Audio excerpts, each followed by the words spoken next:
are wide and the freedom stands, with a Bible in my hand and a prayer in my heart, living this life where the wild plays its part. Dust on my boots and my hat pulled low, got my trusty rifle and I'm ready to go.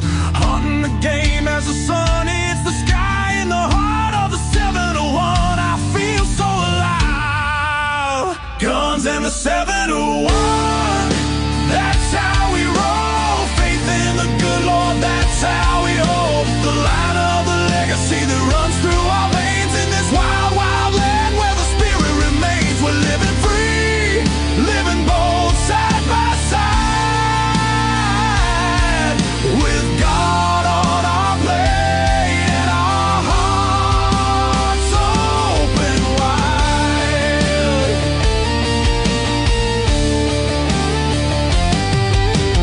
Ranch in the fields, the cattle run free, with a purpose so strong, it's our grand legacy. The rivers run deep as we cast out our lines, fish in the waters where the North Star shines. Got the warmth of the sun with the chill of the night, with every shot fired we're ready to fight for the freedom we cherish. The second is true, with family beside us we stand through and through. Guns and the 701, that's how we roll. Faith in the good Lord, that's how we hold the line of the legacy that runs through our veins. In this wild, wild land where the spirit remains, we're living free, living bold, side by side, with God on our plate and our hearts open wide.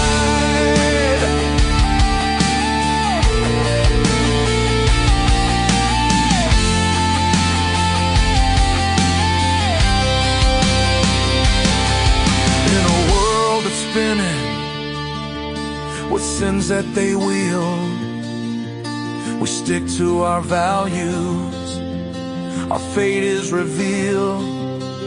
With the word as our guide, we tread on the earth, a community built from the love, not the curse. Raising our voices, singing loud through the night, for God and our freedom, we'll continue the fight. Let the rifles ring out, let the spirits align. In North Dakota's embrace, our souls intertwine. So when you hear the gunshots and feel that proud sound, know it's faith and freedom that echoes around. From the fields of the ranch to the depths of the lake, with God on our side, there's nothing at stake. Guns and the 71, forever we'll stand in the heart of our faith in this great free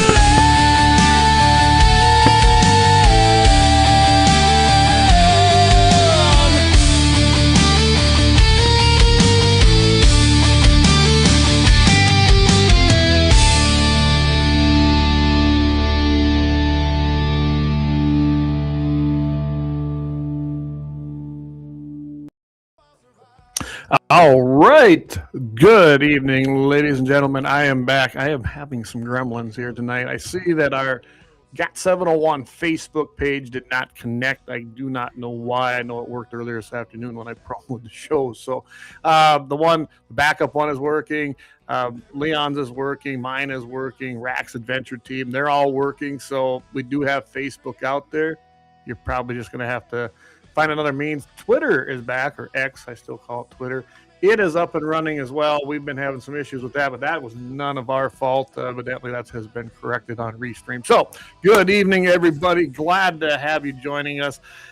Thanks to Leon and thanks to Vance for covering for me. There was nothing I could do about that and had to go address that situation immediately. All is well. Someday I might tell everybody about it, but it's really it's a family matter, and it needs to probably stay there right now. But we are good. We're okay. The grace of God, we get pulled through. So with that, we're going to start our show off with a prayer again. That's just what I'm going to do from now on. So, God, please watch over everybody tonight and tomorrow, and the next day, as the turmoil we're seeing is really, really, really starting to show through each and every day. It looks like we're going to be probably having some problems in Iran, which none of our own creating, most likely, but we're probably going to have to go fix it. So please watch over the men and women who are serving our country. Let them serve proudly, let them be victorious, and let them return home. We pray for them each and every day. We also want to ask, Lord, that, there's been some trying times, not just for our family, but for others, but to remember that we get shaken. We get shaken, and it happens. It's supposed to happen, and it's supposed to remind us of who's in control, and that is God Almighty. He is our master. He is our Father. He loves us all. He did send his Son to die for us so that we can enter the kingdom of heaven. So, Lord, please, when we are shaken, be with us. And when we're right there, turn to him, everybody, because with him, you will make it through this. Please watch over each and every person that is following and watching and viewing this show so that they may have glory with you. In your name we pray. Amen. All right. And with that, of course, we can't go without saying the Second Amendment. So a well-regulated militia being necessary to the security of a free state, the right of the people to keep and bear arms shall not be infringed. And it doesn't get any clearer than that. It just don't. Hey, everybody, I see we're getting people jumped on here. Hey, Dan, good to have you. Dave, hey, Mr. 701 Marksman, thank you. Good show. I didn't catch it all just yet.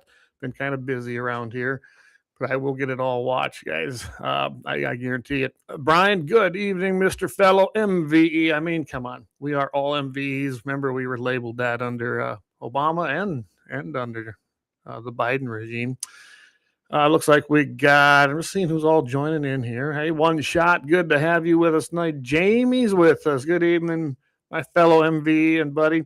Sorry I missed your show last night, but I was at church. I know, I gotta make my Lent services, and then we actually went over and participated with the Layton's youth group, which was interesting. They were doing some welding there, so helped out a little bit there. It was a very good, fun family evening. We all went. So that's what we were doing last night. But I will go watch it. Yeah, Eric says, evening from the better of the Dakotas. Looks like you had a little fire down there, Eric. You have to kind of keep us clued in on that. Not a great day to have fire happening. It is dry.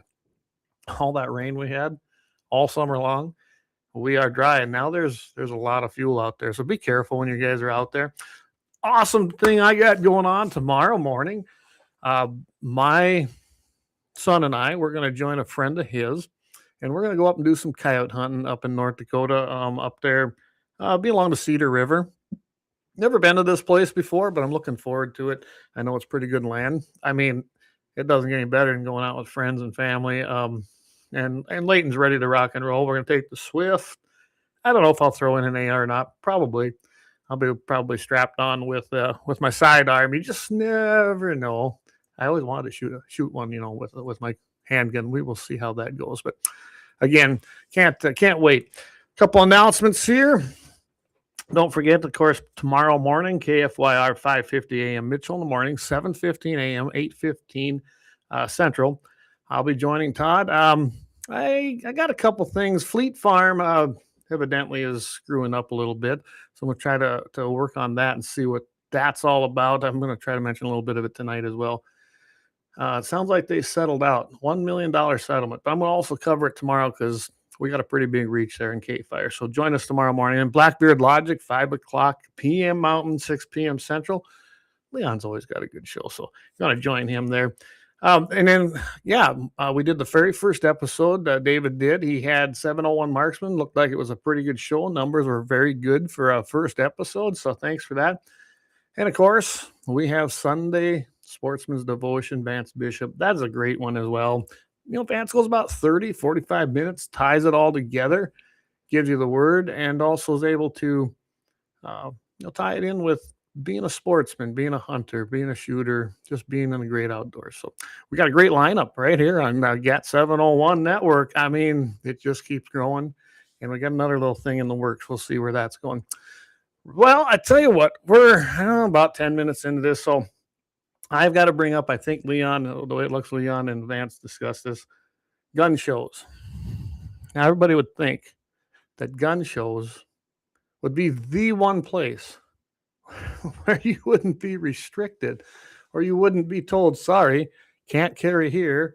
Sorry, your safety don't matter. We're going to have our rent-a-cop over there, maybe an off-duty, who knows. But seriously, the gun shows are starting to take a policy where they're not allowing you to exercise your Second Amendment. You can go ahead and sell a firearm, but don't exercise the Second Amendment. Don't carry a firearm, all because of safety, supposedly. And I do know there was an incident in Bismarck at the Dakota Territory Gun Collectors Show. It was an accident. Things happen. Is it dumb? Yeah. Was it stupidity on somebody's part? Absolutely. I mean, you don't have accidents unless somebody did the things wrong. I really can't tell you the details of it because I frankly didn't care. Nobody got hurt, thank goodness. And not that that made it okay. If there's one place we should be the safest, it should be there. We always made sure of that at the NRA events. I guess I don't know what some of these gun show problems are at all of our NRA events. We allowed people to carry. At the NRA annual meetings, you may carry, except there are some restricted areas. Say there's going to be a dignitary there, like the president or vice president, and places like that you're not allowed to. But that has nothing to do with the NRA. That's a policy coming down from Secret Service or people who are protecting certain dignitaries. Ain't nothing you can do about that. That's just the way that's going to be if you want to see them speak.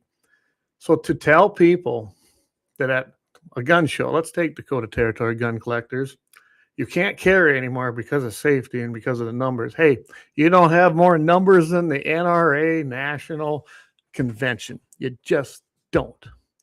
So don't give me this safety crap. And I can't say, I mean, think about this.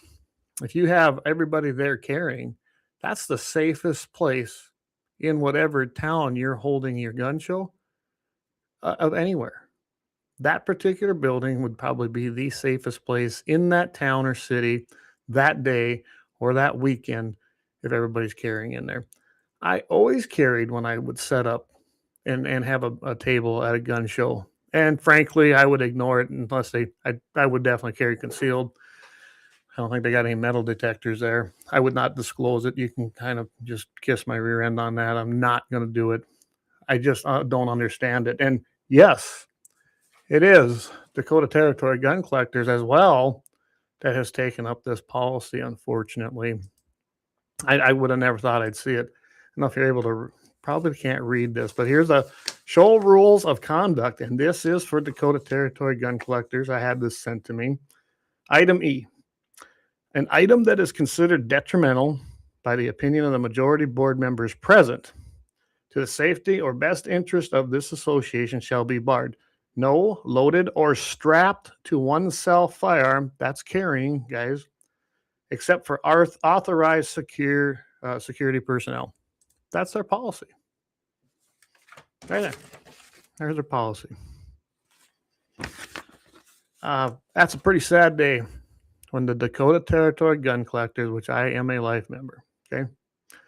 I have been a life member for many, many years, done a lot of business with them, did a lot of gun shows with them, and now they're telling me I can't carry and exercise my Second Amendment rights, backed up by Bruin, backed up by Heller, backed up on every single major Supreme Court ruling, except there at the Dakota Territory Gun Collectors Association. Sorry, you can't be trusted. You can't carry. You will have your Second Amendment right infringed upon. Seriously. And, I've had a lot of people come to me already and talk to me about this.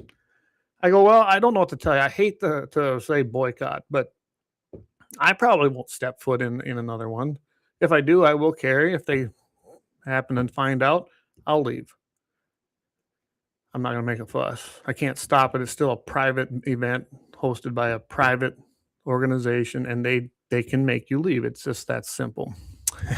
Eric says, maybe they should limit cops from handling in courthouses. Yeah, how about that? Not saying a cop shot a gun off in a courthouse in South Dakota and it got brushed off. Bad ARs, Oops, did I say too much about a gun going off? Please tell more, Eric. I think that story should be heard. Yeah, things can happen. They truly can.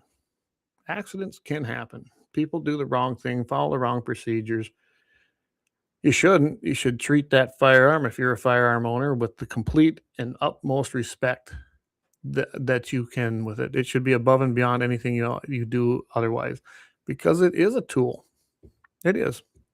I always make sure my firearm is pointed in the right direction. Always try to be conscious of those around me. I don't want to hurt anybody either accidentally. That's not fun.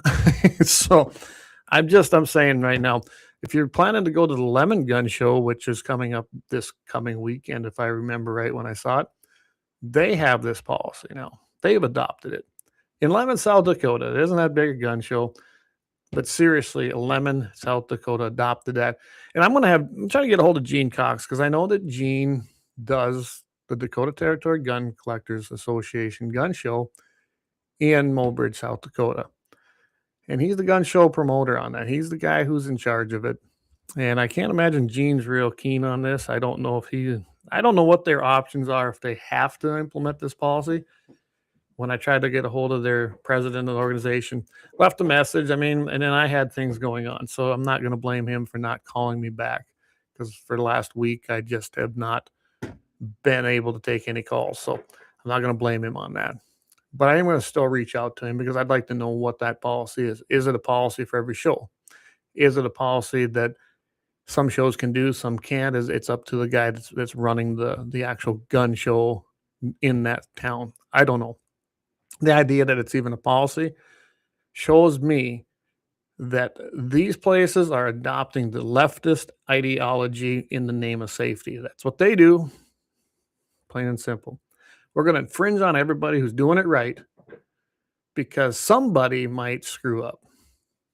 We probably better take cars off the road, because somebody might drive too fast and T-bone someone. We better get rid of cars. We better get rid of alcohol, because someone might drink the alcohol and get into a car and drive it.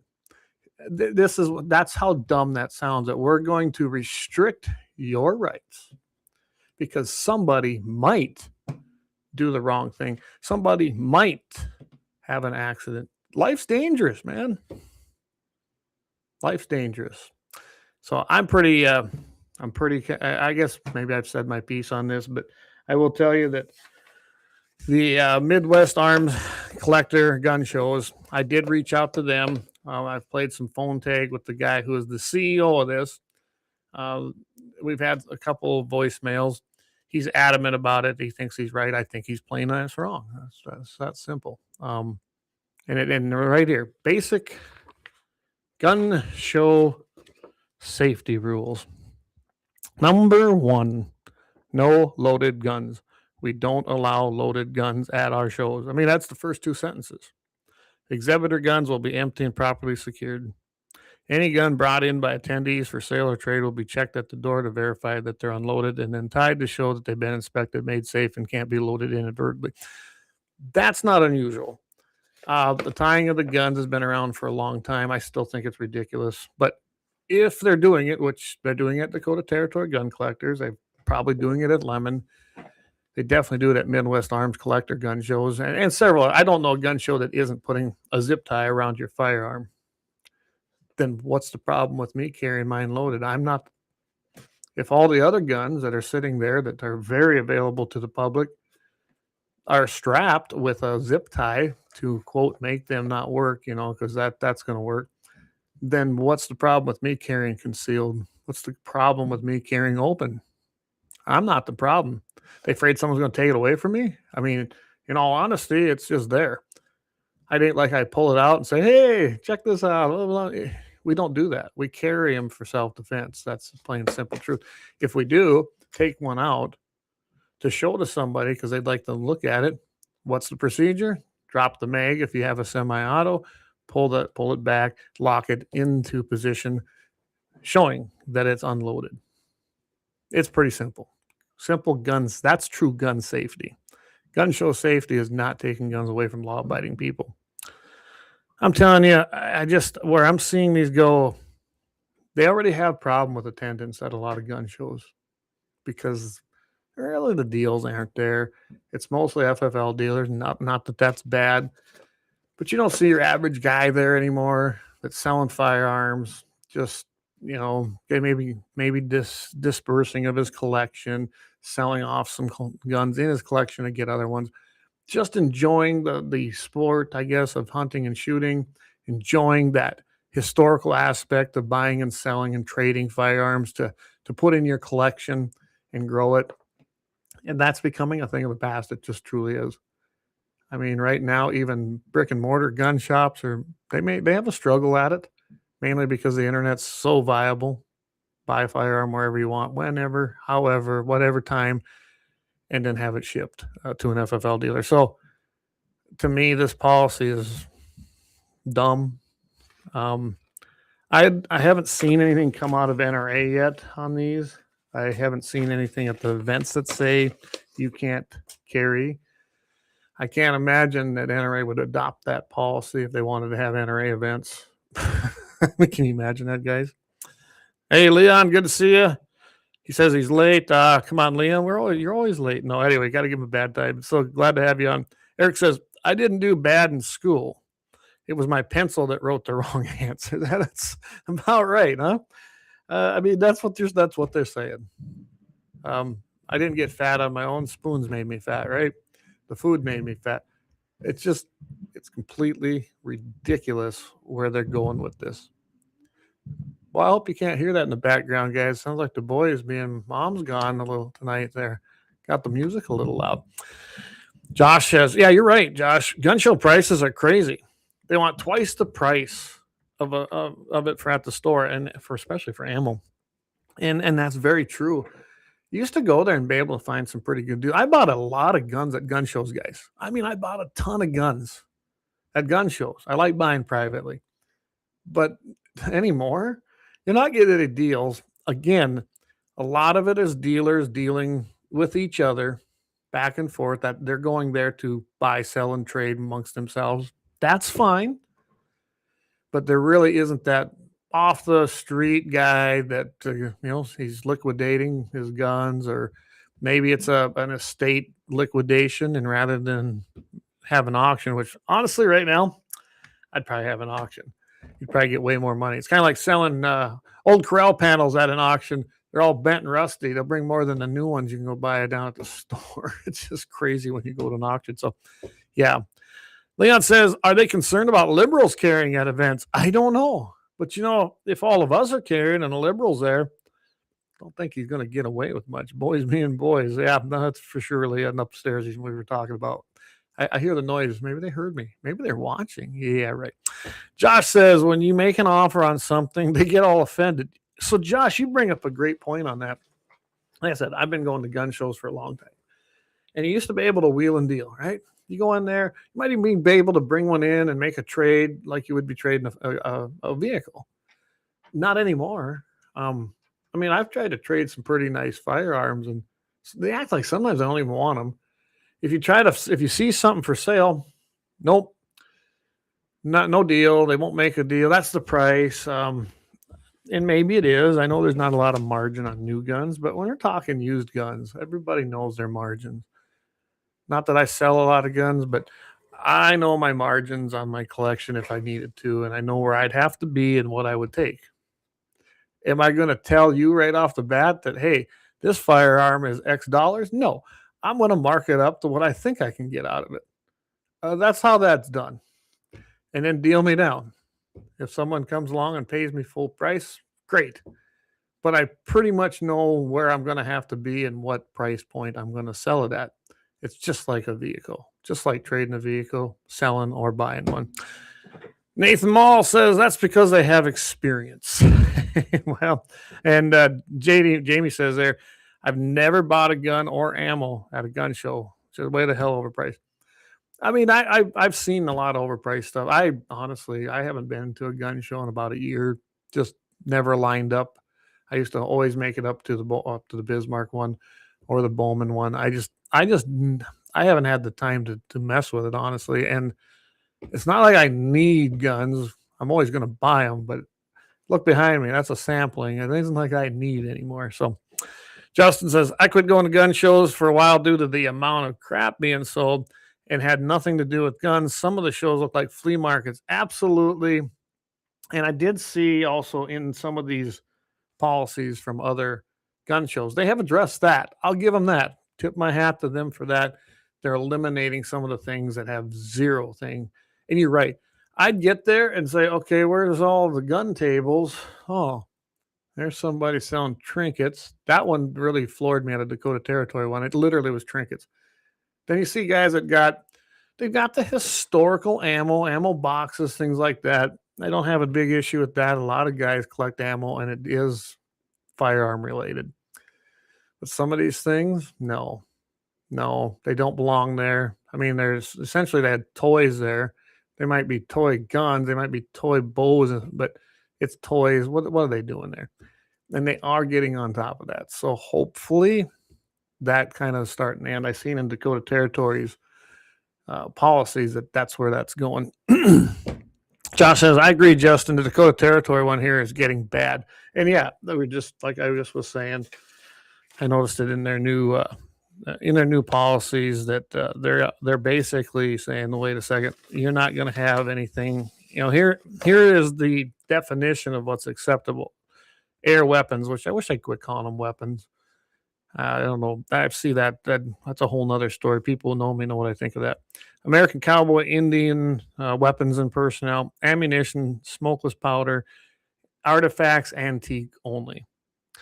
And there is a little bit of thing. There's a few other things here, but for the most part, that's really the primary things that they want at their shows anymore.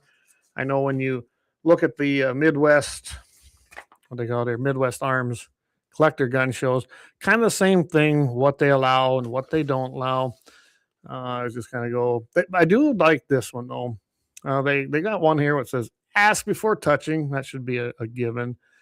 Be a responsible member while you're there buying and selling. That's any business. Supervise your kids and teens. We love to see them, but make sure they're not running around. I mean, they got some other things here. Leave your pets at home unless they're a service animal. They got some things that are probably good, but the not caring, that's a no-go for me. Eric says, guns are big boys' toys. Absolutely, Eric. Absolutely. So, guys, it's good. Imagine that. Half hour kind of goes fast. I am going to talk a little bit about a meeting that myself and Dusty Backer and Daryl Lease, we got together with Jeb Williams and crew up there talking CWD a little bit. We did visit about a possibility of a feeding program, which I wouldn't hold my breath, anybody. We did kind of make some great points on the way they're doing it don't work. The way they do it's expensive. You shouldn't be doing it that way. And I don't know if it fell on deaf ears or not. We talked about populations of deer. You should have seen their look when basically kind of mentioned it. Well, maybe you should shut down seasons in them areas. Oh, you can tell that ain't going to happen. It might lose the green. So let's take a quick break. Thank some sponsors. LAUER Auto Repair down there in 309 South Washington. Asking the guys, I'm telling you, they're the people to go to if you need anything done to your vehicle. They've been with us since the very, very beginning of this show, and we could not do it without great sponsors like LAUER Auto Repair. We will be right back, everybody, with Guns in the 701 after this quick break.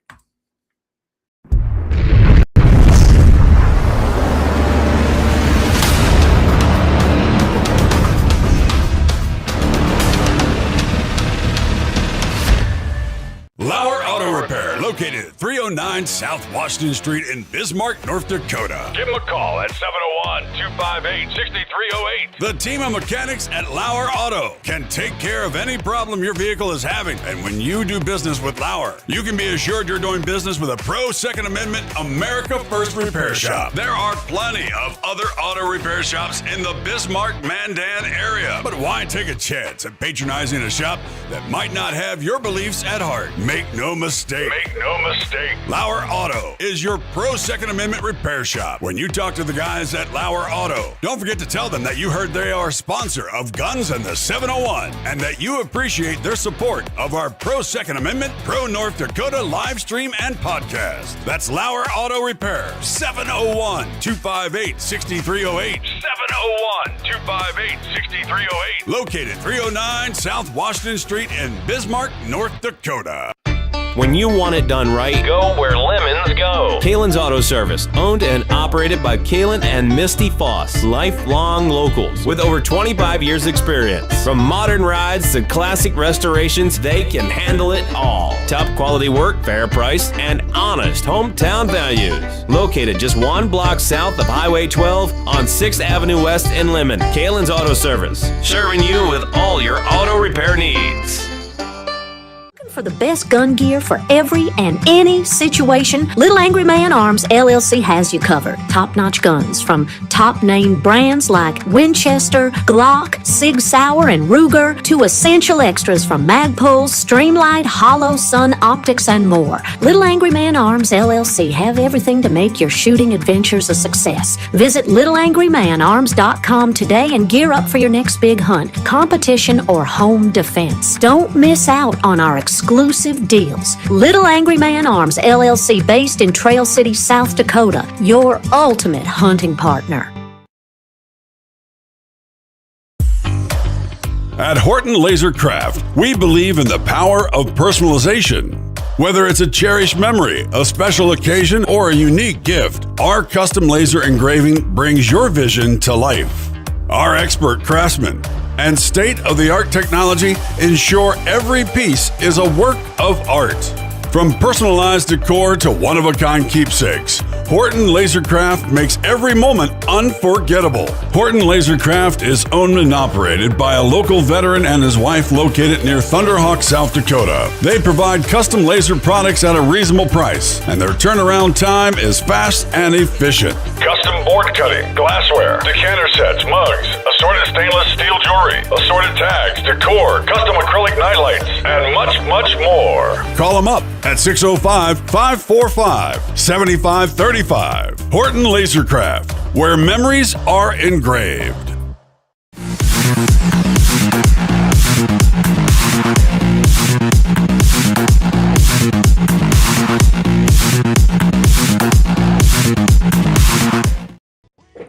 All right, welcome back, everybody. 174 episode here. Wow, 174 episodes of Guns on the 701. My goodness, you got to love that. Appreciate everybody. Thanks to all our great sponsors. Again, we can't do it without any of them, and we do support we do appreciate their support. So, JD says, those old lever guns might be too offensive. Wink, wink. Yeah, maybe here. So, here's something that got brought to my attention. So I thought I'd go do it. I haven't done a lot of research on it. Just haven't had time, but Fleet Farm got sued. If you guys don't know what Fleet Farm is, I mean, there's one in Bismarck now. They do have a sporting goods area. I know the one in Rapid City is quite large. When I was out in that Fargo area, it is. Of course, you get out to Minnesota where Fleet Farms are huge out there. I mean, I think they're bigger stores than here, honestly. But they definitely sell guns. Well, I'm sure that's a problem for most liberals, right? So the Attorney General out there, Minnesota Attorney General Keith Ellingson, he went ahead and took aim at him and he sued him, or filed on them essentially. He said that the store facilitated multiple straw purchases. That's what he said. He said including one used in a supposed mass shooting. And the one that he referenced, some people got injured, nobody got killed. And it doesn't really meet the definition of a mass shooting, but it doesn't matter. He went ahead and went after Fleet Farm. This was 3 years ago, so this kind of flew under my radar too. Fleet Farm, I suppose, after 3 years of litigation, being in and out of courts, paying lawyers, they have agreed to pay $1 million and implement significant policy changes to prevent the illegal sale of guns to straw buyers, which, if you guys don't know what a straw purchase is, it is illegal. It's been illegal for a long time. It's actually it's a federal law. That'd be like, hey, Jamie, I know Jamie's listening. Jamie can't have a gun. So he says, Clay, hey, I got a great deal down here at the gun store. I need that gun. Would you buy it for me? I said, sure, I'll go in there. And I go ahead. I pass the background check to 4473 and then take the gun directly to him. That's a straw purchase. You bought that for somebody that you absolutely knew couldn't have a firearm or was prevented from having one, bought it for them, and then either gave it to them or got reimbursed. It doesn't matter. Either way, you can't do it. That's a straw purchase. The little bit I looked into this, the straw purchase that they were actually going to, basing their whole entire case on, that's probably what's been tied up in court for 3 years, is circumstantial at best, and I'm not even sure it's really a straw purchase, but it doesn't matter. They decided to settle, and I'm sure to them, pretty big corporation, said, I guess whatever, man. How about $1 million? We'll call it good. We'll make a brand new policy and we'll train our people on it. So Ellenson, then he comes out. Of course, this is a big victory for him, right? Oh my goodness, the liberals finally took down somebody. I took Fleet Farm to court after the company put the lives of Minnesotans in danger by ignoring clear warning signs and selling guns to straw buyers. The warning signs that Fleet Farm ignored were so clear that Fleet Farm themselves went on to use those sales as examples of obvious red flags in internal training. So the part I did look up on that, not a false statement, not what he's making it of. They used it as an example of what might be considered one, but they couldn't say it was. And their policy was then to train their employees to not engage in that kind of sale. Okay. It didn't say it was a straw purchase. It didn't say they were guilty of doing straw purchasing. No. And you can see how this attorney general worded it. Fleet Farm ignored their own thing and said that they were using that as training on obvious red flags in their programs. Red flags, and if you look, it doesn't say anything about an actual straw purchase actually taking place. It don't. So here's what bothers me about this. I mean, there's a whole bunch of things here that you could talk about in here. I get why they did it. And yes, they're just going to make it go away. I imagine this will embolden that particular attorney general, that commie. I imagine that's what's going to happen. I imagine he's going to go after more Minnesota FFL dealers. I really feel for you guys out in Minnesota. It seems like it's getting worse. I mean, Walz is, their governor right now is going after some things. I'm telling you right now, this reminds me a lot of when Smith Wesson, when they got bought out. I forget the Britain, UK, whatever, the European company that owned them. I don't remember it off the top of my head right now.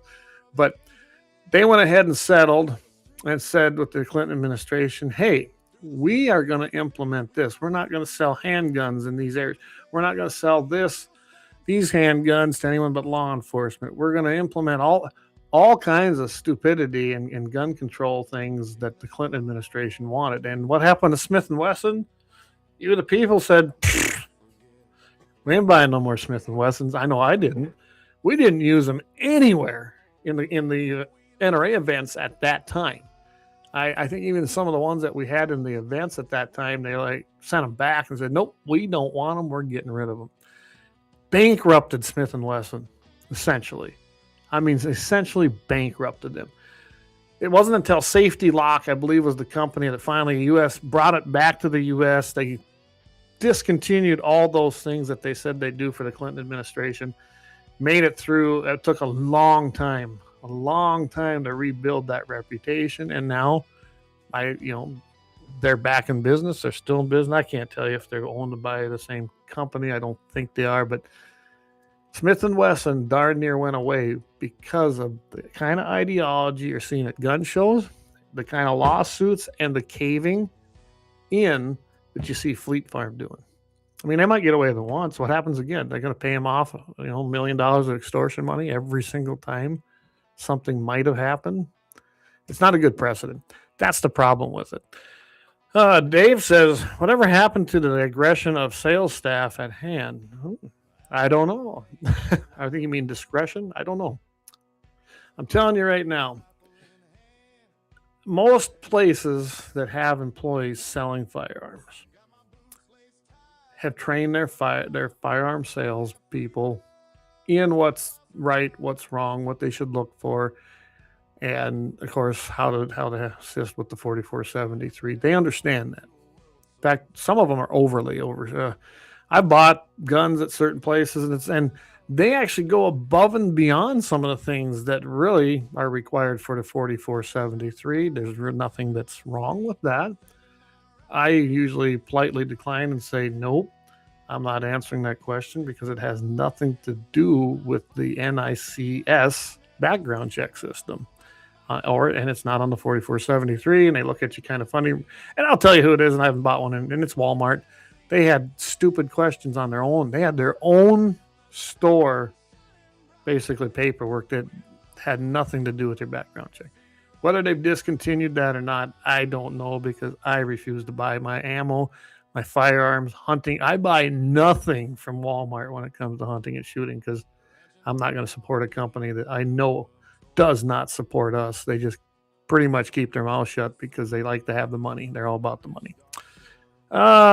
Justin says, I see Smith Wesson's gotten rid of the Hillary hole finally. Nice. Let's see. Kelly says, what did the $1 million payment go to improve anything? Kelly, I don't know. It doesn't say. I should, that's a good question. Maybe I'll try to dig into that this evening.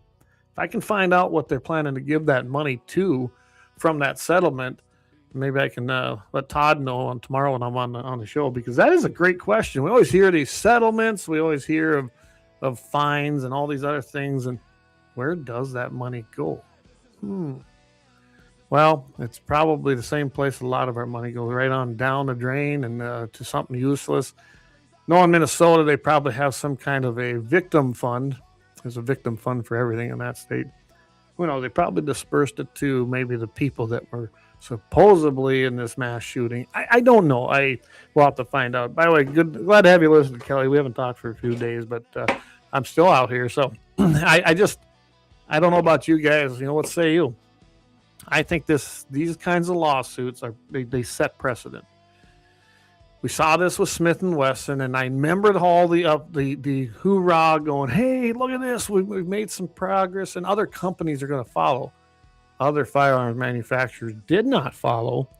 They knew it would be suicide business-wise and said, no, we're not doing that. And Smith and Wesson was almost thrown on the ash heap of history. They almost were, but they pulled through. Like I said, they changed. Clinton went out of office. Bush came in. They got bought out basically in bankruptcy, and they were able to revive the brand. Like I said, I can't tell you, though, right now. I think right now, if anyone knows, let me know, because I really have no clue where Smith & Wesson's at right now. Eric, Minnesota sends it to the luring center. I love that one, Eric. The luring centers. I haven't heard much about that, have we, lately, all of a sudden? What's going on there? Yeah. Bad news out there. It really is. Minnesota's got a lot of problems in about 3 different spots. The rest of the state's pretty conservative. If you look at how their voting goes, it's a shame because they got great fishing. Their hunting is good in areas, not so much in others. Kind of crowded. But yeah, it's a great place to go fishing. It really is. They got a lot of great fishing lakes for just about anything, whether you're chasing northerns or muskies, walleyes, panfish. They got it all out there. But to be in that state and live there, I don't know how you guys do it. It's like living behind the enemy lines. Like Chris Brownell up there. We love you, guy. But man, I don't know how you do it up there. I guess somebody's got to live there. That reminds me, so we are planning. I will give you more details coming up. Hey, good evening. It has been a while, Mr. Plum Rancher. letting you know that I believe we're going to do our 2A day like we did here last year, although I didn't make it because of the roads were so muddy getting there because the highway was tore up. But David's been to that. I know Axe has been coming down to that down at Wayland's. I got to get the details hammered out with Wayland. I'm pretty sure Chris is going to be out here from Minnesota with his boys and his crew. I'm going to be bringing my sons. Don't know if Deeks is going to make it, but everybody's invited. I'll get you dates. I'll let you know what's going on. We've got a 1 mile steel out there, so you can try your hand at 1 mile. David did it. I'm telling you, the 701 marksman, he drilled it. He did it with a Savage, so it can be done. Sonny Elliott says, they only like it if they have guns. Yeah, that's just it. They only like it, that being the government, the tyrants. If they got guns, it's fine. But the rest of us, nope. Anyway, so stay tuned for that. We're going to be doing another 2A day.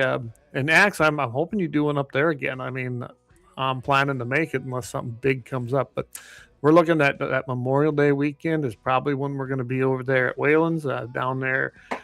Having a great time again, shooting steel and running around on the buggies. They got I don't know, not buggies. They're like razors.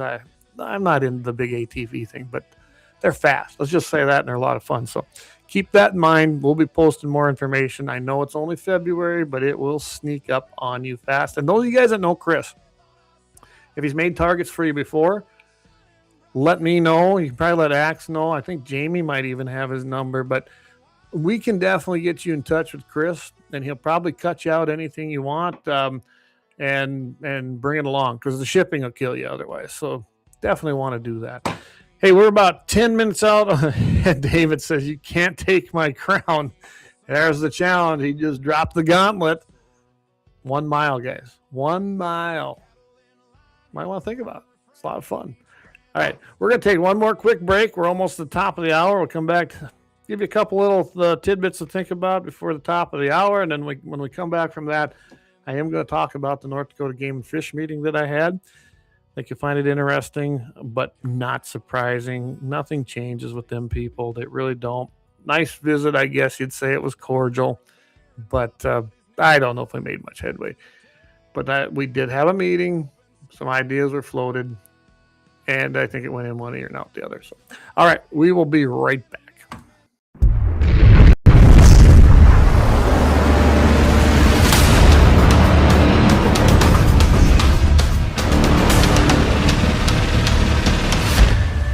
LAUER Auto Repair, located at 309 South Washington Street in Bismarck, North Dakota. Give them a call at 701-258-6308. The team of mechanics at LAUER Auto can take care of any problem your vehicle is having. And when you do business with LAUER, you can be assured you're doing business with a pro Second Amendment America First repair shop. There are plenty of other auto repair shops in the Bismarck-Mandan area. But why take a chance at patronizing a shop that might not have your beliefs at heart? Make no mistake. LAUER Auto is your pro Second Amendment repair shop. When you talk to the guys at LAUER Auto, don't forget to tell them that you heard they are a sponsor of Guns and the 701, and that you appreciate their support of our pro Second Amendment, pro North Dakota live stream and podcast. That's LAUER Auto Repair, 701-258-6308. 701-258-6308. Located 309 South Washington Street in Bismarck, North Dakota. When you want it done right, Go where lemons go. Kalen's Auto Service, owned and operated by Kalen and Misty Foss, lifelong locals with over 25 years experience. From modern rides to classic restorations, they can handle it all. Top quality work, fair price, and honest hometown values. Located just 1 block south of Highway 12 on 6th Avenue West in Lemon. Kalen's Auto Service, serving you with all your auto repair needs. For the best gun gear for every and any situation, Little Angry Man Arms LLC has you covered. Top-notch guns from top-name brands like Winchester, Glock, Sig Sauer, and Ruger to essential extras from Magpul, Streamlight, Hollow, Sun Optics, and more. Little Angry Man Arms LLC have everything to make your shooting adventures a success. Visit littleangrymanarms.com today and gear up for your next big hunt, competition, or home defense. Don't miss out on our exclusive deals. Little Angry Man Arms LLC, based in Trail City, South Dakota, your ultimate hunting partner. At Horton Laser Craft, we believe in the power of personalization. Whether it's a cherished memory, a special occasion, or a unique gift, our custom laser engraving brings your vision to life. Our expert craftsmen and state-of-the-art technology ensure every piece is a work of art. From personalized decor to one-of-a-kind keepsakes, Horton Lasercraft makes every moment unforgettable. Horton Lasercraft is owned and operated by a local veteran and his wife located near Thunderhawk, South Dakota. They provide custom laser products at a reasonable price, and their turnaround time is fast and efficient. Custom board cutting, glassware, decanter sets, mugs, assorted stainless steel jewelry, assorted tags, decor, custom acrylic nightlights, and much, much more. Call them up at 605-545-7535. Horton Lasercraft, where memories are engraved.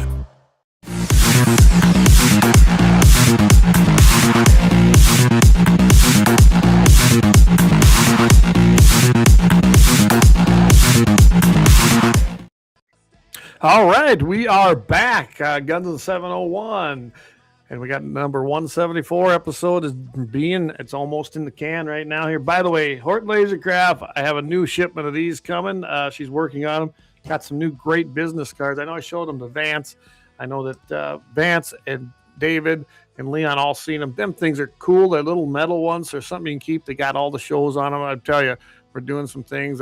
Working on those new sweatshirts too. Another new hooded sweatshirt with another design. Been working with Heather on those. So yeah, we got some great things coming up. You're gonna want to go ahead and hit that store and go ahead and make a purchase. I mean, that does help everybody. It truly does help us. Or subscribe. There's that subscription thing right there. Go ahead and scan that. Subscribe. You can do $5, I think 10, 15. I think it goes all the way up to 75. But go ahead and check it out. I mean, it just it helps us out, helps us keep this baby afloat. So I'll get to some of these. He says, Leon says, what? Eric says, David, when you say crown, is that apple crown, peach crown? What flavor crown? I prefer the peach, although apple's pretty good too. He says 308 Winchester. Oh boy, there we go. Sounds like you guys got a challenge now. You got to come down to that, and then you're going to have to shoot the mile. I will tell you right now, I missed. It's been a long time since I shot a mile. I don't think I could do it right now. I'm pretty positive I couldn't. Did do that when we went to Wyoming. That was a lot of fun. But maybe I'll get some trigger time in. I know I'm going coyote hunting tomorrow. The range is pretty much set. I got the stuff now to put up my 1,000-yard gong, and I should be able to put up my mile gong and give it a run. We'll see. I'm not promising anything, but it is a lot of fun to give it a try. So make sure you go visit our sponsors. Horton Lasercraft does some fantastic work. I know she had a little accident, so she can't walk much. So I know she's making stuff, so that's not a bad thing. You can get some orders in right there. LAUER Auto Repair, some of the best mechanics up there in Bismarck, North Dakota. You want to go check them out on 309 South Washington. And, of course, you got Kalen's Auto Repair right here in Lemon, South Dakota to the west of me. And I'm telling you, Kalen knows them old rigs. He knows the newer ones. We prefer the older ones. Done a fantastic job on some of my stuff. Tires, alignments, you name it, he does it. Kalen's Auto Service. And, of course, Little Angry Man Arms over there in Trail City. You want to give John a call over there because he can set you up with some cans. He can set you up with some firearms, and he can just have everything you need. He's got some cool deals on some entry-level thermals that seem to be pretty good, so you want to catch that out. All right. So we're going to go into this. I had a meeting. I would have been Dusty Backer. If you don't remember Dusty, he's been on the show a few times, and he's been working on the CWD thing. We don't deny it probably exists. I'm with him on this. They've never showed a pre-on to anybody. If you just saw the new report that came out, that's kind of interesting, honestly. I mean, 16 deer out of almost 1,200 tested. They said tested positive. All deer died from hunters, okay? No deaths occurred in any unit in North Dakota from CWD. They died from lead poisoning. They died from the bullet of a hunter during season. Period. So, what do we take from this? Is it worth the millions of dollars that's being spent everywhere on CWD? Seriously. It's a serious question. I don't think it is. But for some reason, they have doubled down on this, and that's what they are focused on. Why? Why? I don't know. I do not know, but I'm telling you right now that it is atrocious what they are doing as far as CWD. And I just pulled this up because I want everybody to see this. There it is, guys. There are the results right there facing you. It's not hard to see. So, the only way to confirm CWD is by a necropsy. That is absolutely true. Here are the 2025 CWD test results in North Dakota. 3A1, 5 mule deer, 1 whitetail. 3D2, 2 mule deer. 3E1, 1 mule deer, 1 whitetail. These are the ones that supposedly tested positive with the same kind of junk science tests that were being used during China virus, by the way. It's done the same way. 3F1, 1 whitetail. 3F2, that's my unit. 2 mule deer, 1 whitetail. Notice how the whitetails are getting it. And we kind of always question, well, what about the whitetails? EHD nails them, but they always said that in the beginning, they said, nah, they don't get it. Now, all of a sudden, they're getting it. I'm telling you, there's probably something with that, too. 2B, 1 whitetail. They claimed that CWD was not previously detected in units 2B and 3D2. I don't think they have yet, my personal analogy of that. And so that's 2 new ones. So get ready for that being called a CWD unit. Remember, the more units they have, when you look at a map and you see all these units, maybe 1 deer in there, but the whole unit, 3F2 is a huge unit. 3F2 has 3 whole deer that died from hunters, did not die from CWD, did not die from CWD. I can't stress this enough. But we have our whole unit, huge unit. Guess what? The whole unit is a CWD unit. So when you start looking at the map, my God, this is an epidemic. Look at all them units. Look at all them units that are colored as CWD. Yeah. They're not trying to fool you, are they? Yeah, right. I'm telling you, it's crazy what you're seeing with the CWD thing. But I wanted everybody to see this report. CWD results, 1,224 animals for chronic testing disease were sampled. Not really. Let's talk about a scientific sample. You have a control. You have it pretty sterile. You have certain conditions to prevent contamination, but not the game and fish. Game and fish puts up a dumpster collection area. You take that head, you throw it in there with multiple other heads. They're all mingling and decaying in there. They collect them. Who knows when? I don't know. I've never seen one collected. They must at some point. And then they go do sampling of each and every one of them for their own unique markers, supposedly, to show you CWD. I mean, that sounds pretty scientific, right? I mean, just throw them, lump in, no control. You don't have a control sample. Nope. Throw everything in one big bin as it's decaying and dead. Let it sit there for how many days? Who knows in what kind of heat? This year was pretty warm. And then take that sampling, sort them out, do what they need to do, I guess. And I guess you're going to get just a crystal clear sampling, aren't you, for CWD? I wasn't planning to talk about that, but I seen it got posted. I thought, well, we probably better talk about that a little bit. I mean, I would think so, right? It's getting insane what they're doing. Look for new rules, I imagine. That's going to be my guess. And I'm 16 deer. 16 deer total supposedly tested, which is less than what? Probably 14%, 15%. I'm not going to do the math. It's less than that. And that's out of the sampling, not the deer herd, right? Not the deer herd. That's the sampling. Remember, whoever's telling you the narrative, they're going to also give you the slant to it. So just remember that. Hey, Tom, good evening. Glad to have you on here. None in 3B2, Jamie says. Outstanding. CWD stands for chronically wasting dollars. Amen, Justin. I can't agree with you more. Yes, Jamie says, hit that button, folks, that thumbs up button. It ain't that hard. It really isn't. Do it on mine. Jamie's got 701 Nation over there. Do it on all of our shows, all them episodes. It breaks those algorithms. We're doing pretty good. I know we've had quite an uptick here, so I thank everybody for the new subs to Guns and 701 Network and all of the traffic there, because it's really been quite great here in the first 2 months of the year. So appreciate all that. Dave says, what was the count in 3D2? 3D2 had 2 mule deer. So, and I don't know how big that one is, but Eric says 1,200 plus dumb people in North Dakota, all those that turned in heads. Yeah, I don't turn one in. I'm not going to turn one in. I don't care what they want. Of course, I didn't get a deer this year, but I've never turned one in. It's kind of like when I lived in South Dakota and they always wanted to just send them teeth in. Eric probably did.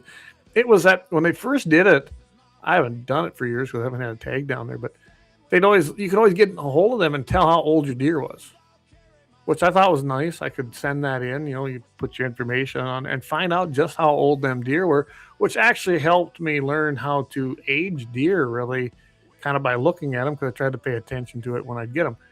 I don't know what they do with them now. Eric, maybe you can enlighten me on that, because I have no clue what South Dakota is doing down there anymore, being I haven't hunted there in a long time as far as for deer, because I don't need to. I got everything I need right here, so I don't do it. I'd be curious. I really would, to see what that's all about. But yeah, so 1,200 and some deer and 16 whole deer that's supposedly tested positive, even though it's the same kind of test they used for China virus, which does throw out a pretty high rate of false results. Let's put it that false positive. So I don't know. You guys can make that determination. I don't know. Let's see. Yeah, he says, want to know who controls you? Just pay attention. This is Brian. Pay attention to who you aren't supposed to question. That's right. That's right. Because they don't take teeth on deer anymore. Elk they do, Eric said. Okay, so there we go. They don't take the teeth on the deer anymore. And really, I don't know what the big thing was. I did enjoy getting the results as far as the age of my deer. What else they were doing with them, I don't know. I think that was the whole point of them, but I couldn't tell you. Dave says, that's a huge unit. I-94 to Highway 200, North Dakota 25 to North Dakota 8. So that's a big unit too, it sounds like. That's good to know. 3D2 is a huge unit as well. So remember, when they give you these numbers, it's for the units. And then the units look big, and they are big, and they give you those numbers to make it look like it's pretty widespread. Now, how many deer are in them units?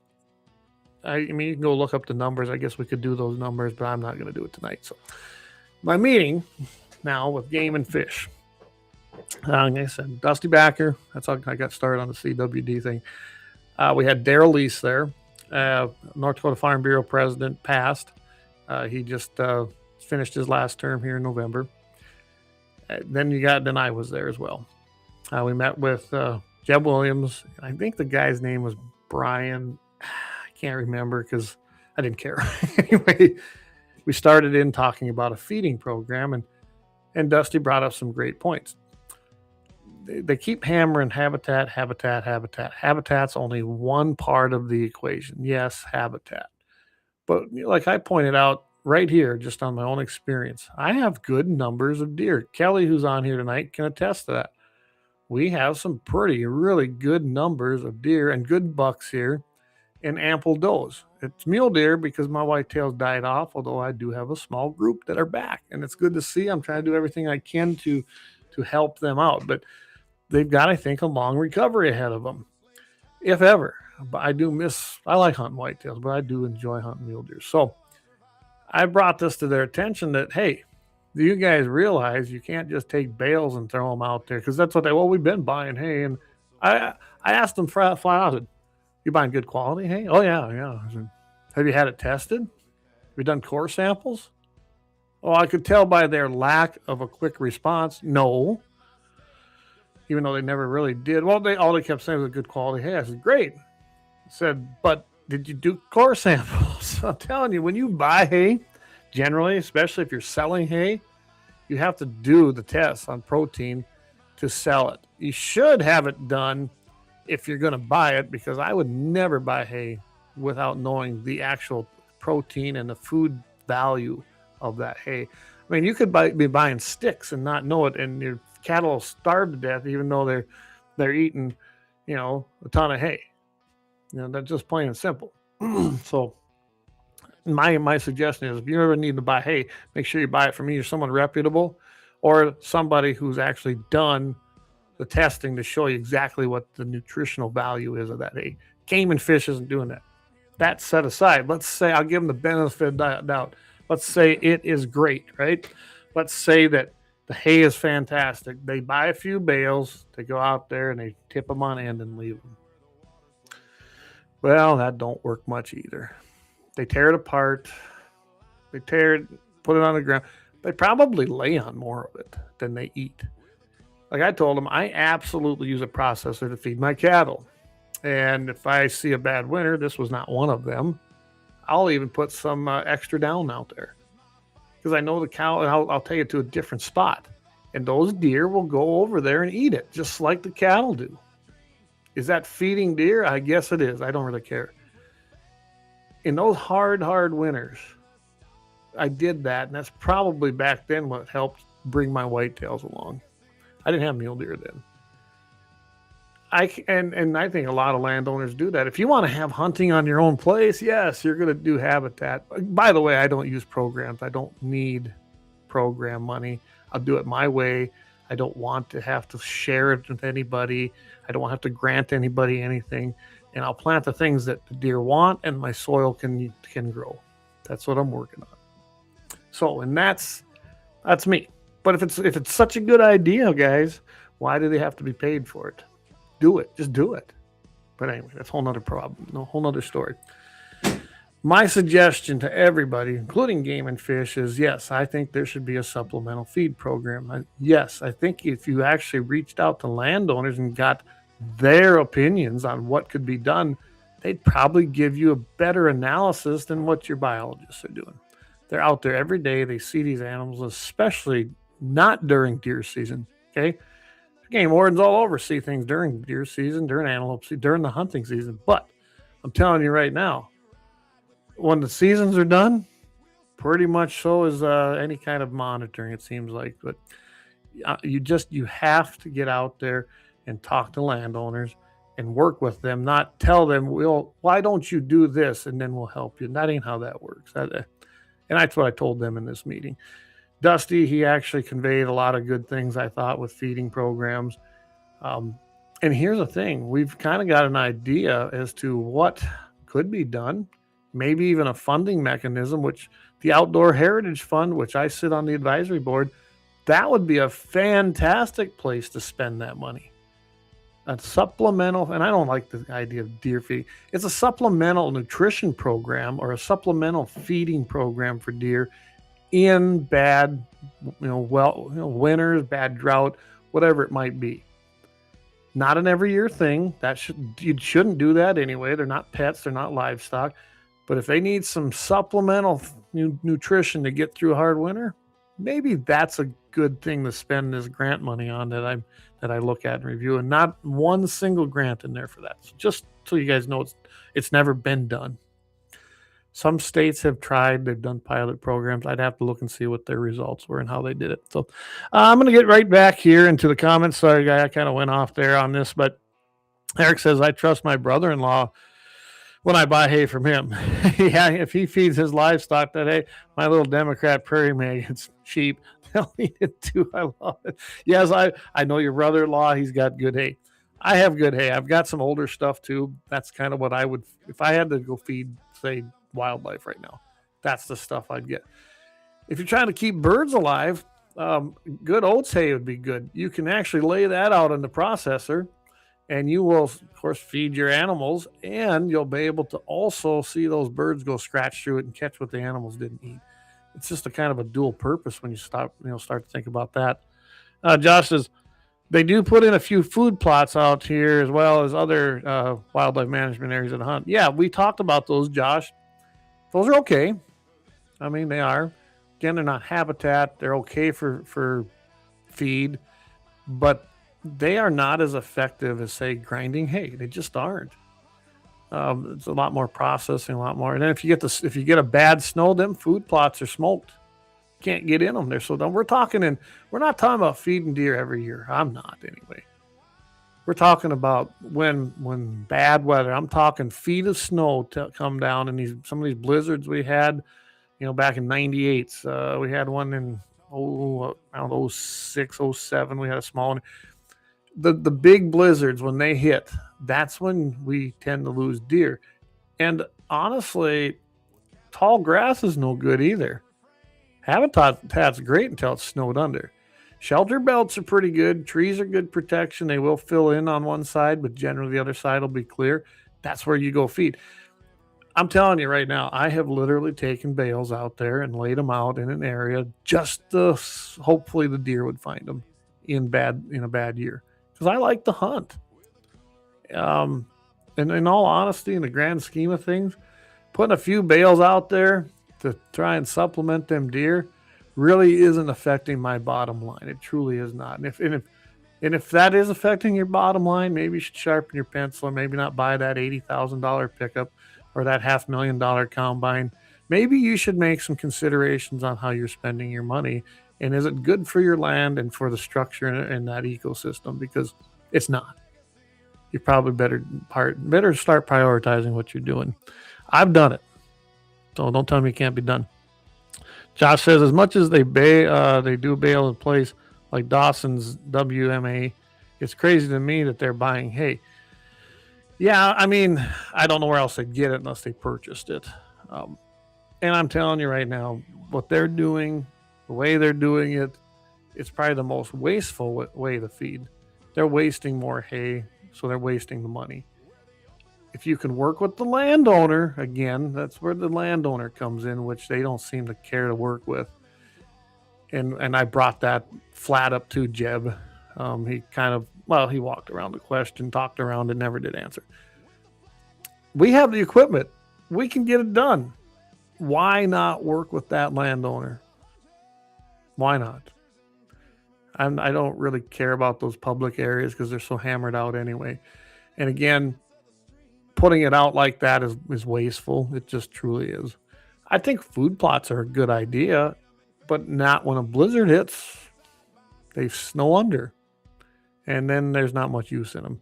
So they do work, but in certain, just like a supplemental feeding program is a good idea, but I think in probably the worst conditions that you're starting to see in a winter, because that's probably where the most death rate comes out of that. So all I can say is the whole meeting, I guess my take on it, when we got done, they heard us.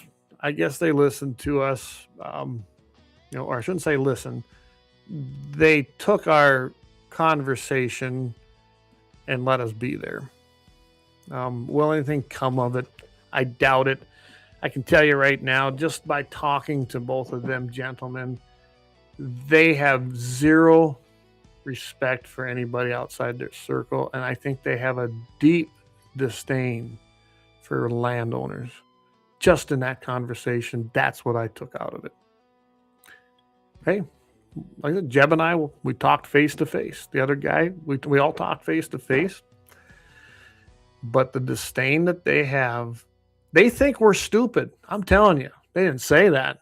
But the way they talk, we don't know anything. They know it all. We should trust in them. I only trust in one thing, God. I trust in God, not the North Dakota Game and Fish, period. I will never trust the bureaucrats that are ingrained there. Jeb needs to retire. Kelly should not have appointed him.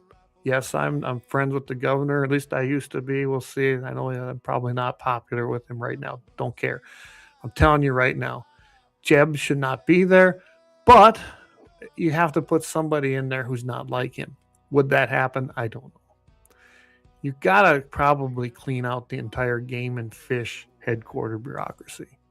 They are ingrained, entrenched bureaucrats looking for money anywhere they can get it so they can spend it on their pet projects, period. Who's the one entity that hasn't been hurt in in the declining deer populations across North Dakota? Who has not been hurt in that? I'll let you guys comment. I'll tell you if I don't see the comment. This should be an easy one, but who has not? What's the one place, the one entity, the people who have not been hurt in the declining deer and wildlife populations? There's only one, plain and simple. So I'll let you guys chime in here with comments. I'm going to take another quick break because, I'm flying solo tonight, so I'm remember doing these breaks. I'm going to take a break, thank some sponsors, and when we come back, we're going to answer that question. I'm going to do a little wrap-up, give you guys what's coming up, and give you the happy ending chronicle of the night. Catch you right after this break.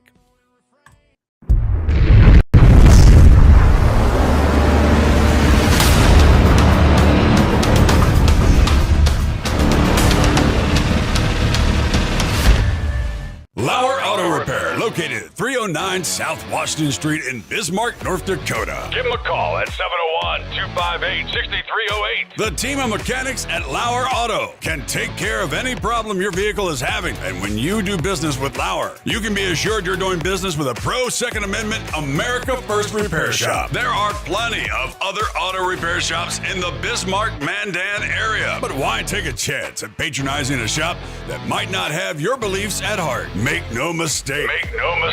LAUER Auto is your pro Second Amendment repair shop. When you talk to the guys at LAUER Auto, don't forget to tell them that you heard they are a sponsor of Guns and the 701 and that you appreciate their support of our pro Second Amendment, pro North Dakota live stream and podcast. That's LAUER Auto Repair, 701-258-6308.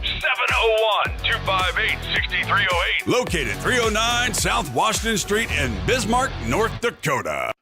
When you want it done right, Go where lemons go. Kalen's Auto Service, owned and operated by Kalen and Misty Foss, lifelong locals with over 25 years experience. From modern rides to classic restorations, they can handle it all. Top quality work, fair price, and honest hometown values. Located just one block south of Highway 12 on 6th Avenue West in Lemon. Kalen's Auto Service, serving you with all your auto repair needs. For the best gun gear for every and any situation, Little Angry Man Arms LLC has you covered. Top-notch guns from top-name brands like Winchester, Glock, Sig Sauer, and Ruger to essential extras from Magpul's, Streamlight, Hollow, Sun Optics, and more. Little Angry Man Arms LLC have everything to make your shooting adventures a success. Visit littleangrymanarms.com today and gear up for your next big hunt, competition, or home defense. Don't miss out on our exclusive deals. Little Angry Man Arms LLC, based in Trail City, South Dakota, your ultimate hunting partner. At Horton Laser Craft, we believe in the power of personalization. Whether it's a cherished memory, a special occasion, or a unique gift, our custom laser engraving brings your vision to life. Our expert craftsmen and state-of-the-art technology ensure every piece is a work of art. From personalized decor to one-of-a-kind keepsakes, Horton Lasercraft makes every moment unforgettable. Horton Lasercraft is owned and operated by a local veteran and his wife located near Thunderhawk, South Dakota. They provide custom laser products at a reasonable price, and their turnaround time is fast and efficient. Custom board cutting, glassware, decanter sets, mugs, assorted stainless steel jewelry, assorted tags, decor, custom acrylic nightlights, and much, much more. Call them up at 605-545-7535. Horton Lasercraft, where memories are engraved.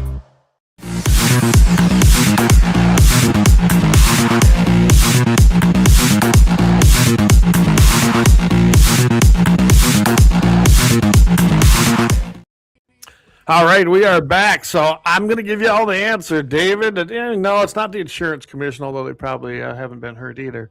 The Game and Fish. The North Dakota Game and Fish is the one and only entity, the one and only people that haven't been hurt by declining wildlife populations because they still sell tags. They still sell licenses, plain and simple. They don't care. If they truly cared about the lowest numbers we have seen since I've been in this state, then maybe they ought to take some of them units. Not every unit's in decline, by the way, but some of them are. Those units close the season. They've done it with antelope season. We've had antelope seasons in 6A closed many times because of declining or very low numbers. Do it with deer. See, they won't. They won't. They want the money. They want your money. Just like the antelope season. I brought that up to them too. And I go, yeah, you want to try that? If you think you're going to try that with deer, good luck, because you're going to have a riot on your hands. As they were complaining about the access, I said, well, why don't you try something stupid like that? And to their credit, North Dakota Game and Fish really was not for that. That was pushed by the commie Sean Cleary and also the backcountry homos. Them guys pushed it. Backcountry, I always call them, the backcountry hunters and anglers are not our friend. They're not sportsmen. They hate the private landowner. And that entity and Sean Cleary carried that weight to make that 50% rule, which I have not been a victim of it. That's fine. I don't need a tag. Both my boys drew. But you know what I did? Nobody else got to hunt antelope here. You know what? You know who was the losers on that? The hunters. You know who the winners were? The winners were North Dakota Game and Fish again. They were able to increase the tags like they did in my unit. They went from 90 to 180, which they shouldn't have. There were no numbers to back that. The 50% rule went into effect. So 90 of those tags went to guys that had 10 points. I mean, they've been waiting 10 years, 9 years, however many points that. They blew their points, got their tag. Yeah, I got my tag. I can get an antelope. Got out here, couldn't hunt. Good job, guys. Good job. That's where we're at. And I told Jebin that. I said, you guys don't care, do you? Well, yeah. I said, well, why would you close it down? Because I said I didn't get a tag. I was pretty honest about it. I said, you take my tag away to hunt my land? Guess what, Jeb? You can't hunt. Plain and simple. Well, he didn't like that. I don't care. Plain don't care. So keep that in mind. The only people that ever win, the only organization that loves hunting season every year because they don't care which side wins is them, because they still collect their money. Just think of the extra money they took in on antelope tags, and they had a clearing. They cleaned out the points from guys that probably had 10 years in there. Now they got to start over. Good job. Anyway, going to go quickly back here. Brian says, bow hunters seem to come through each new dilemma just fine. At least their opportunity does. We mentioned that too. We mentioned the bow hunting thing a little bit too. That was a good meeting. It was not a productive meeting, but that was brought up too, Brian, about the bow hunters. Maybe they need to sacrifice a little too, because they never do. Jamie's like, yeah, MVE 100% they do. And we're talking about the game and fish being the only people that benefit from this. Cost of tags is going up. Number of deer is dwindling. Yep, absolutely, Justin. So James says, there shouldn't be one whitetail deer tag doled out in 3B2 this year, and probably not next year as well. Exactly, Jamie. I've been up there hunting with Jamie. It's a lot of good time, but I'm looking forward to this fall as well. Hopefully, Leighton is going to still be pretty darn good. I mean, he's been very healthy right now. So, but she's absolutely right. I didn't see no whitetails up there. I mean, I think Jamie sees one every once in a while, and that used to be whitetail country up there in that Golden Valley area, and there just aren't any. And kind of here too. I think we got more than you do, Jamie. There's no doubt about it. So, Justin, Sean Cleary is the same rat that helped implement the extra waterfowl stamp for North Dakota. Yes, he is.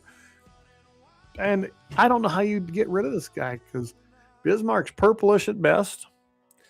I think that is the, quote, conservative that can get elected, unfortunately. I don't think a good conservative could. But Cleary don't know nothing about wildlife. I mean, he's got his little skinny jeans, his little soy boy stuff, whatever. The guy doesn't know nothing. He knows nothing about hunting and wildlife, really, not like we all do out here. And if you guys don't know who he is, go to the legislative website, look up who he is, print his picture out, make sure if he does decide he wants to hunt, tell him no. Don't let him hunt. He's no good. That's what I'm going to tell you. Jay says, hell yeah. He says, let's get after those roosters. I'm all for it, buddy. I tell you what, I'm looking forward to hunting season this year, because I know what we got here at our place. You got to come down, too. I think we got to get some prairie dog shooting again. You got to bring Axe down here. Jason's town, I know that we had a little snake problem there, but the town got bigger.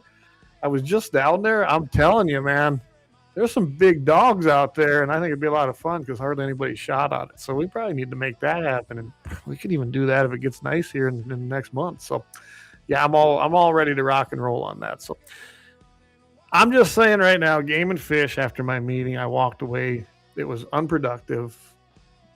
It was cordial. But again, I think it was just to appease having a meeting. Sound like now they can say we talked, right? I'm not ready for. I'm kind of done with talking. I want action. That starts with the retirement. Big family reasons, personal, whatever Jeb wants. Let him retire how he wants. That needs to happen, or fire him. I mean, it's that simple. If I was a governor, he'd be fired. Jeb Williams should be fired. Jeb, if you're watching, I really don't care. You should be fired. I would fire you. I don't care about your retirement. I don't care about your pension. I don't care about anything you do because you have been no good for Game and Fish. Or I should take that back. You've been great for Game and Fish, the department, the bureaucracy. You've been horrible for wildlife. You've been horrible for landowners. And the worst part is us landowners, we'll get through it. We can still get some gratis tag. We can still hunt our game. We still control, whether you guys like it or not, we have 100% control of the outcomes of your management. But the hunters get the worst end of this every single time. It's kind of like a horrible divorce. Usually the kids get hurt. That's what this is. You know what? We're going to be okay. Game and Fish will be okay. We'll split. But the hunters, the children, they're going to be the ones that get hurt. That's the horrible part about it. Plain and simple. Jamie says Sean will be a D35 senator as long as he wants to be. He plays the North Dakota political game like a champ. Here, bingo, man. You've hit that nail on its head, and there's no doubt about it. You look who he hangs with. Sean Cleary wants to be an important guy. He wants to have the power. He likes it. And he's not going to do anything to jeopardize it. He likes having the title. See, I could care less. If someone wants to elect me, great. If I could get elected, I don't know if I could. But I'm not going to pander. I'm not going to kiss any rear ends to do it. So, what you get is what you see and hear. So I'm not sure I could get elected. And that they fear people like us who can't be bought. I can't be bought. Trust me, I can't be bought. And I pretty much don't care what they say. Now, I can play nice with those people. I can make deals with them people if it's constitutional and good for the people, we the people, but I'm not going to pander to them, and I could care less if I have a title. I really could care less if I have a title. So, yeah, snake problem. He says, no such thing, Eric says, yeah. JD had a little bit of a different comment. Yeah, there's a bit of a snake problem down there on that place, but we can clear them out too. Just want to watch where we walk, right, boys? I think when we were there, Jamie and me and Axe, I bet it looked like a bomb went off and was walking through that tall grass and it buzzed right in the middle of it. So I'll tell you what, we're coming up to the end of the show, the end of this hour, at least a half end of it. I'm going to play one more ad. I'm going to get them their money's worth. I'll tell you that. We're going to get some money. I'm going to give you the small one. We're back here after about 2 minutes. We're going to do the Happy Ending Chronicle, and then we're going to wish everybody a great evening. So stay tuned, and thanks for joining us tonight, and we will be right back.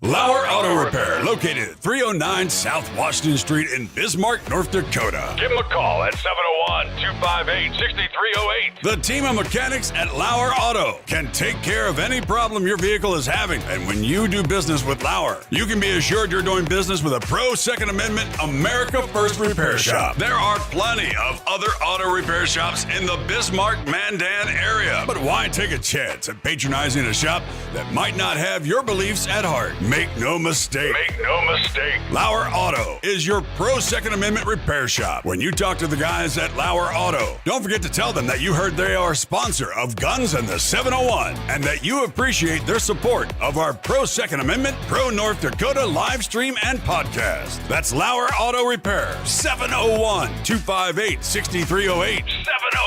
701-258-6308. Located 309 South Washington Street in Bismarck, North Dakota. When you want it done right, Go where lemons go. Kalen's Auto Service, owned and operated by Kalen and Misty Foss, lifelong locals with over 25 years experience. From modern rides to classic restorations, they can handle it all. Top quality work, fair price, and honest hometown values. Located just one block south of Highway 12 on 6th Avenue West in Lemon. Kalen's Auto Service, serving you with all your auto repair needs.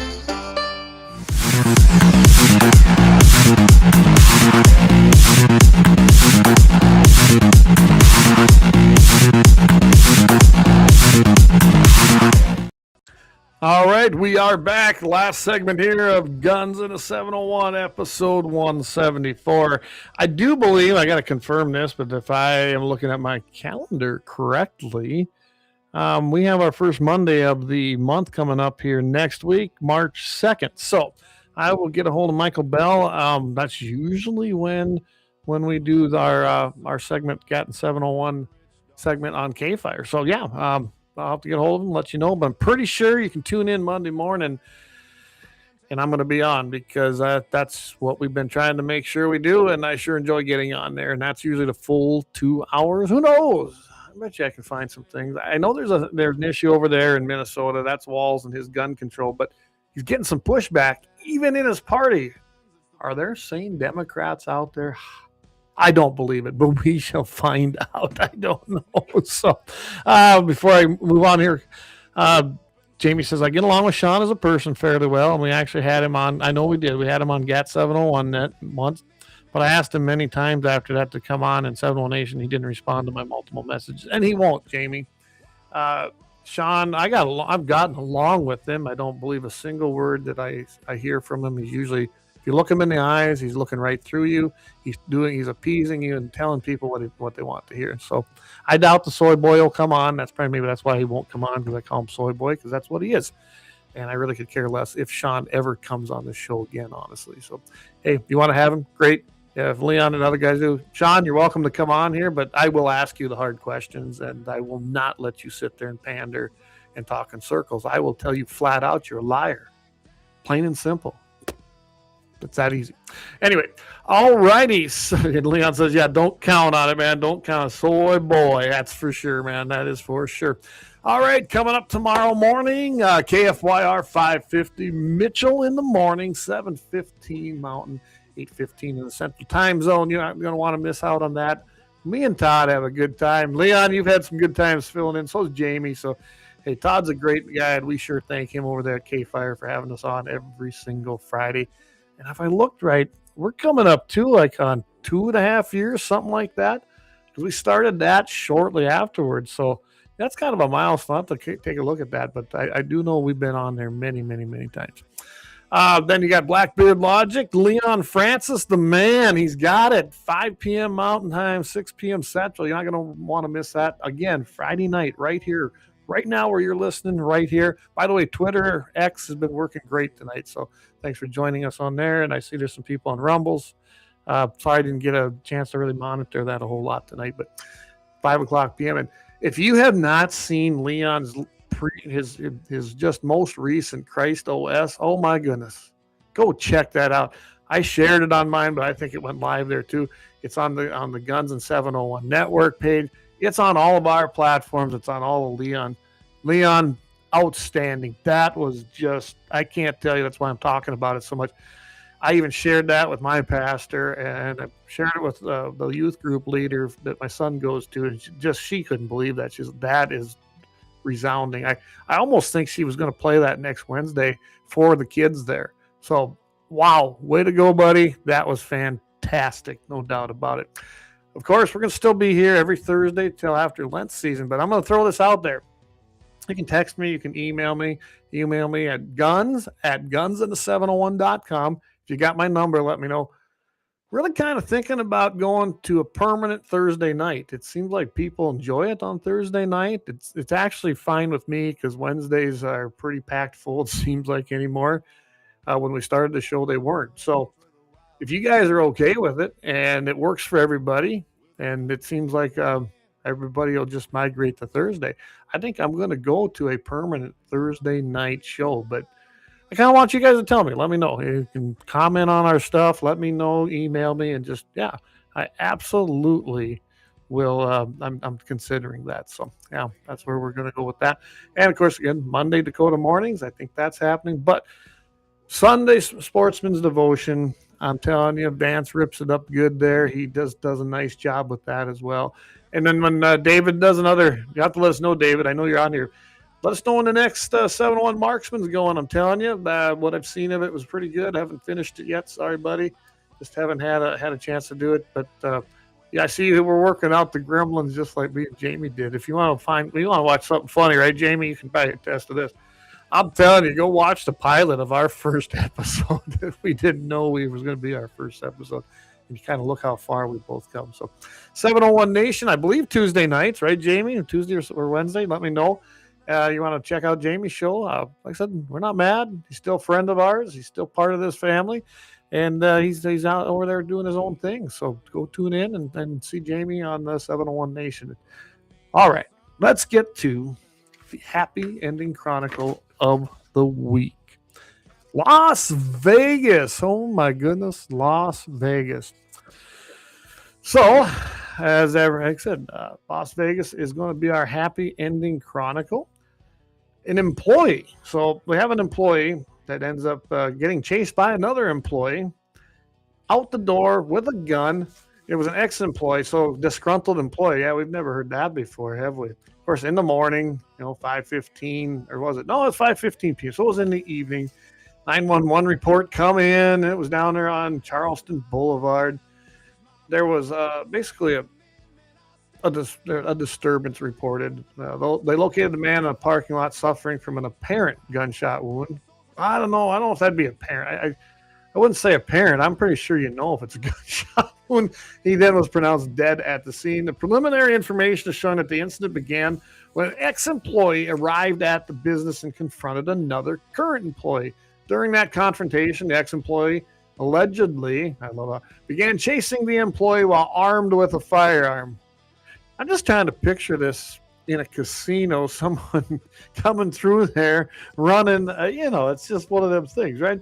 They say that the second employee then retrieved a firearm from his vehicle as he seen this and shot the armed ex-employee that was chasing the co-worker. Police confirmed that this did happen and that the ex-employee did not get any shots fired off. But so the local story tells it a little bit different, says that you could tell that this ex-employee was definitely confronting the current employees, was making threats, and again, started chasing the other one. He never got any shots off because the other one was running out the door. Guy goes over to his vehicle and takes aim, boom, ends the problem. This guy is actually, he's doing the right thing. He's cooperating with law enforcement.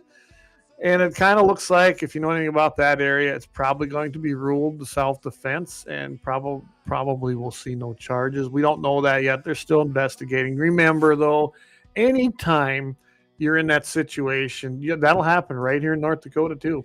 If you have to defend yourself, you're going to see an investigation. That's protocols probably as much for your benefit as anybody's, just to make sure they clear your name in a true self-defense use and Second Amendment exercising of your rights. Again, remember, people that are carrying guns, people that have guns. What a novel idea, ideal Dakota Territory gun collectors. People carrying their guns to defend themselves and using them in a lawful way. What a novel idea. Anyway, that is our happy ending chronicle of the week, like Rush says, from my formerly nicotine-stained hands. No, I do not. I just never smoked, but I do like a good cigar once in a while. Everybody, that wraps it up for us tonight. Thank you, everybody, for tuning in. Oh, Jamie T says yes. He says every Tuesday night, 8 p.m. Central, 701 Nation. Go over there and flip that on. And I'll tell you what a lineup as far as our shows. And Jamie, of course, Jamie's like he's still a brother to us. I'm telling you, there's just not a night that you can't get some of the guns in the 701. There's 2A information, hunting, shooting information. I'm telling you, we're starting to cover it all. So again, thank you everybody for tuning in. I'm so blessed to have each and every one of you here and supporting the show. So support our shows, support our network, and we will catch you here again tomorrow morning. Don't worry, tomorrow morning I'll be here bright and early, 7:15, KFYR 550 Mitchell morning. God's blessings, everybody. Keep your powder dry, and we will see you soon here on the GAT 701 network.